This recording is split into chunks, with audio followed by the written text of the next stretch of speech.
Hello, কোথায় তুমি? এই যে আমি কফি শপের সামনে আছি। আচ্ছা, তুমি ওইখানেই থাকো, আমি আসতেছি। তোমার সাথে আমার ইম্পর্টেন্ট কথা আছে। আচ্ছা ঠিক আছে, চলে আসো। আরে জান, এটা কে? আমি ওর বয়ফ্রেন্ড। তো আমি কে? তুই বয়ফ্রেন্ড ছিলি, আজকে থেকে আমাদের ব্রেকআপ। আচ্ছা, তুই একবার ব্রেকআপ করছিস না, আমি 3বার ব্রেকআপ কমু। তো বল, তাতে আমার কি যায় আসে? ব্রেকআপ। এই যে ফোন আমি কিনে দিছিলাম। আচ্ছা, তোর ফোন তুই নিয়ে নে, তাতে আমার কি? আমার বেবি আমাকে নতুন ফোন কিনে দিবে। হ্যাঁ বেবি। ব্রেকআপ।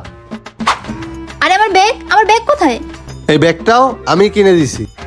আচ্ছা এটা ওরা রেখা দে, আমি আমার বেবিরে গুচি থেকে ব্যাগ কিনা দিব। Breakup number 3। কিরে, আর কি নিবি? সবই তো নিয়ে আনিসোস। বেবি, মনে পড়ছে, এই ড্রেসটা তো ওই কিনে দিছিল। বেবি বেবি পালো পালো পালো।